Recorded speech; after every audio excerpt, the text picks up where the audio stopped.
1.5 वर्ष से यात्रा कर रहे हैं, तो अभी तक जो निचोड़ आया होगा सभी पंचायतों के या जिला के स्तर पर, वो किस रूप में रहा, उसका किस तरह से समाधान आप देख पा रहे हैं? देखिए, अभी तक जो 3 सबसे बड़ी समस्या देखने को मिली, वो हर जिले हर पंचायत में अगर सबके समावेशित एक बयान देना हो तो बिहार में सबसे बड़ी समस्या बेरोजगारी और पलायन। ये सर्वस्पर्शी है। सभी जाति, सभी वर्ग, सभी प्रखंड, सभी पंचायत, किसी भी जिला में जाइए, बेरोजगारी और पलायन सबसे बड़ी समस्या के तौर पर दिखा है। अब आप ये कह सकते हैं कि बेरोजगारी और पलायन एक बड़ा मुद्दा है, ये जानने के लिए इतनी बड़ी पदयात्रा करने की क्या जरूरत है? ये तो आप लोगों को बैठे बैठे मालूम है। ऐसी बात नहीं है। जब पदयात्रा किया तो पिछले 17 महीनों में 5000 से ज्यादा गांव में जाकर जो देखा, तो ये पता चला कि बेरोजगारी और पलायन की विकरालता क्या है, इसका सामाजिक आर्थिक पहलुओं की समझ बनी। जैसे मान लीजिए कि पलायन को लेकर ऐसा लोगों का मानना है कि जो बिहार से गरीब लोग हैं, वो बहुत बड़ी संख्या में युवा और गरीब यहाँ से बाहर जाता है मजदूरी करने। लेकिन पदयात्रा के दौरान जो मैंने पाया कि ये बात पूरी सच्चाई नहीं है। जो गरीब परिवार के बच्चे हैं वो तो बाहर पलायन कर रहे हैं मजदूरी के लिए, लेकिन जो यहाँ पर आर्थिक तौर पर समृद्ध परिवार हैं, उनके बच्चे भी पलायन कर रहे हैं, वो नौकरी और पढ़ाई के लिए। पलायन तो हर घर का बच्चा कर रहा है। गांव में अगर आप हम लोग जब जाते हैं तो करीब करीब 40 से 50% युवा, चाहे वो मजदूरी करने के लिए बाहर गया है या नौकरी पढ़ाई के लिए बाहर गया, बाहर तो सब गया है। दूसरा पता ये चला कि जिन प्रखंडों में बाढ़ का प्रभाव है, वहां पर ये पलायन का स्तर 70-80% भी हो सकता है। गांव में जब हम लोग जाते हैं तो बहुत बड़ी संख्या में महिलाएं, बुजुर्ग और छोटे बच्चे मिलते हैं, नवयुवक नहीं मिलते हैं। इसका एक सामाजिक पहलू आप देखिए। बहुत लंबे समय से ये पलायन की वजह से लोगों के मन में, समाज में परिवार की परिकल्पना ही धीरे धीरे ध्रुवी पड़ गई है। जैसे पहले परिवार की परिकल्पना में लोगों की समझ थी कि पति पत्नी, बाल बच्चे, माता पिता साथ में रहते हैं। अब शायद ही कोई ऐसा घर गांव में बचा है जहां ये 3 पीढ़ियों के लोग, पति पत्नी, बाल बच्चे, माँ बाप एक साथ रहते हैं। ऐसा कोई परिवार शायद ही मिलता है, क्योंकि पलायन इतनी बड़ी सच्चाई हो गई है जीवन की। लोगों ने मान लिया है कि जो जैसे लड़का 12 साल 15 साल का ज्यादा हुआ तो या तो पढ़ाई के लिए या रोजगार के लिए वो बाहर ही जाएगा, और लोगों को इसमें कुछ अटपटा नहीं लगता है। इसका सबसे बड़ा असर ये है इतने लंबे समय तक पलायन का, कि लोगों को इसमें कुछ अटपटा नहीं लगता है। लोग हमें देखने आते हैं, ये कहते हैं कि भाई आप 17 महीना से घर परिवार छोड़कर बाहर चल रहे हैं।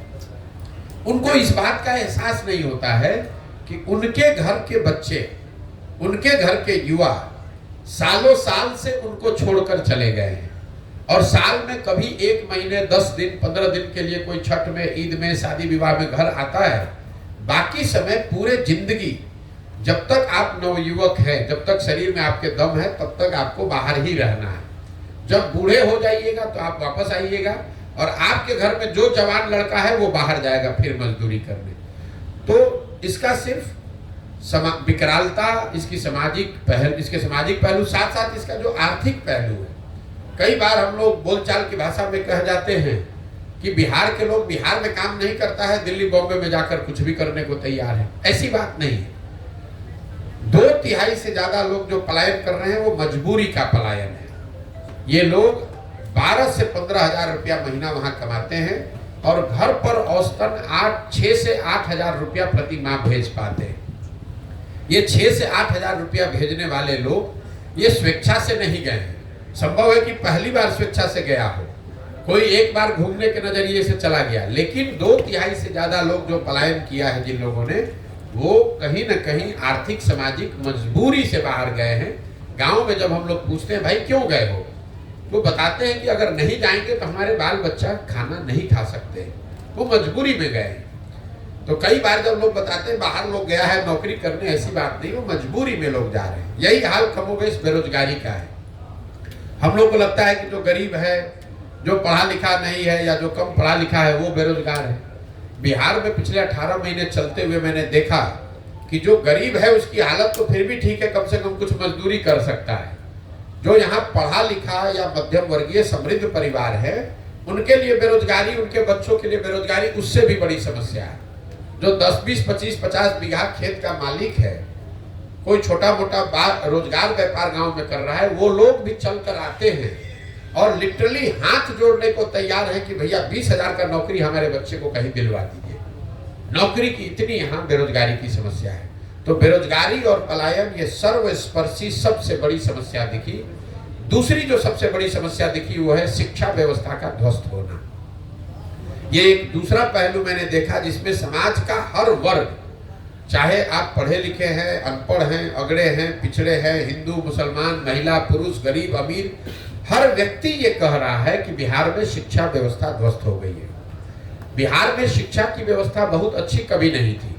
हम खुद सरकारी स्कूल से बिहार में पढ़े हैं, लेकिन पहले हर प्रखंड में, अनुमंडल में, जिले में 2, 4, 5, 10 स्कूल ऐसे जरूर थे जहां अगर आपने पढ़ाई कर ली, कॉलेज में चले गए तो आपका जीवन सुधर सकता था। आप साइंस कॉलेज पहुंच गए, पटना कॉलेज पहुंच गए तो आपका जीवन सुधर जाएगा।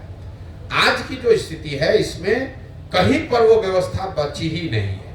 कई बार लोगों को लगता है कि शिक्षा व्यवस्था इसलिए खराब है कि भैया स्कूल में खिचड़ी बट रहा है। कुछ लोग ये कहते हैं कि शिक्षकों की गुणवत्ता खराब हो गई। मैं आपको बता रहा हूं ये दोनों बात में पूरी सच्चाई नहीं है। अगर सिर्फ खिचड़ी बांटने से शिक्षा व्यवस्था बिहार में खराब होती तो लोग ये ध्यान नहीं देते हैं कि 8वें क्लास से ऊपर के जो स्कूल हैं, विद्यालय हैं या कॉलेज है, उसमें तो खिचड़ी नहीं बट रहा है। वहां पर पढ़ाई क्यों नहीं हो रही? आपने अगर कहा कि नियोजित शिक्षकों की गुणवत्ता की वजह से शिक्षा व्यवस्था खराब हो गई, तो पटना साइंस कॉलेज में, पटना कॉलेज में पढ़ाई क्यों नहीं हो रहा है? सीएम साइंस कॉलेज दरभंगा में पढ़ाई क्यों नहीं हो रहा है? लंगट सिंह कॉलेज में पढ़ाई क्यों नहीं हो रहा है? वहां पर तो नियोजित शिक्षक नहीं है। पढ़ाई की व्यवस्था इसलिए खराब हुई है कि जो मेरी समझ बनी 18 महीनों में, कि कहीं ना कहीं सरकार और समाज, मैं अंडरलाइन कर रहा हूं समाज को भी, सरकार और समाज दोनों की प्राथमिकता में शिक्षा अब रह ही नहीं गई है। किसी को चिंता ही नहीं है कि पढ़ाई होनी चाहिए। सरकार ने एक व्यवस्था बना दी, समता मूलक शिक्षा नीति के नाम पर हर गांव, हर पंचायत में 2-4 गो बिल्डिंग बना दिया गया। नतीजा क्या हुआ? जहां विद्यालयों के भवन बने वहां शिक्षक नहीं है, जहां शिक्षक है वहां विद्यालय के भवन नहीं है, जहां दोनों है वहां बच्चे नहीं है, जहां तीनों है वहां पढ़ाई नहीं। पढ़ाई की चिंता ही नहीं है। समता मूलक शिक्षा नीति बनाने के नाम पर हर जगह विद्यालय बना दिया गया, शिक्षकों को बहाल कर दिया गया और पढ़ाई की चिंता सरकार ने बिल्कुल छोड़ दी। इसी तरह समाज ने भी विद्यालयों की जो छवि थी वो शिक्षा का केंद्र के बजाय अब सरकारी योजनाओं और बेनिफिट बांटने का केंद्र हो गया कि भैया स्कूल में जाएंगे तो खिचड़ी मिलेगा, स्कूल में जाएंगे तो साइकिल मिलेगा, स्कूल में जाएंगे तो पोशाक का पैसा मिलेगा, स्कूल में जाएंगे और वहां पढ़ाई होगा, इसकी चिंता ही किसी को नहीं। तो जो गार्जियन है, जो पढ़ाने वाले परिवार भी है, वो सरकारी स्कूलों में, विद्यालयों में अपने बच्चों का नामांकन उन्होंने कराया हुआ है कि उसको पोशाक का, साइकिल का, खिचड़ी का पैसा मिलता रहे। और अगर पढ़ाना है तो उसके लिए बगल के प्राइवेट स्कूल के कोचिंग में, ट्यूशन में नाम लिखवाया है। यही हाल कमोवेश कॉलेज का है। कॉलेज की जो छवि है बिहार में, वो सिर्फ डिग्री पाने का केंद्र है। नाम लिखवाइए और 3 बरस लगे या 5 बरस लगे, डिग्री लेकर चले आइए। बच्चे भी ये नहीं कहते हैं कि पढ़ाई नहीं हो रहा, वो कह रहे भैया 3 बरस का डिग्री 5 बरस लग रहा है लेने में। एक कॉलेज में 15-15 हजार विद्यार्थी है, वहां टोटल कॉलेज में 10 क्लासरूम है। तो ये जो अभी नया नियम जैसे बना कि भाई सबको अटेंडेंस अनिवार्य कर दिया जाए, आप जरा बताइए, अगर 15,000 लड़के किसी विद्यालय में, कॉलेज में आ जाए, वहां 10वीं कक्षा है, तो 15,000 आदमी बैठेगा कहां? तो कहीं ना कहीं बिहार की पूरी शिक्षा व्यवस्था को अगर एक लाइन में आपको बताना हो तो स्कूल में से खिचड़ी बट रहा है, कॉलेज से डिग्री बट रहा है। समाज और सरकार दोनों के लिए बस इसका इतना ही उपयोग है, पढ़ाई दोनों में कहीं नहीं हो रहा है। यही कारण है कि बिहार में जितने अनपढ़ बेरोजगार हैं उससे ज्यादा पढ़े लिखे बेरोजगार हैं, जिनके पास डिग्री है लेकिन समझ समझदारी, ज्ञान कुछ नहीं है। तीसरी जो सबसे बड़ी समस्या मुझे दिखी यहाँ, वो है किसानों की बदहाली। यहाँ का जो किसान है वो बिल्कुल बदहाल है, और इसकी मूल वजह यह है कि बिहार में किसानों की बदहाली जो 18 महीनों में मैंने देखी, क्यों इतना बदहाल है किसान, उसकी 3 समस्या है। पहली समस्या है बिहार में भूमि सुधार का लागू नहीं होना। इसकी चर्चा यहाँ पर कोई नहीं करता है। फॉरवर्ड बैकवर्ड का नाम लेकर समझता है कि जमीन जो है मालिक वो फॉरवर्ड है, जो जमीन नहीं है वो बैकवर्ड है, इसलिए इसकी कोई चर्चा नहीं करता है। मैं आपको सामने से कह रहा हूं कि बिहार में गरीबी, ग्रामीण गरीबी जो रूरल पॉवर्टी है, उसकी एक मूल वजह है भूमि सुधार का लागू न होना।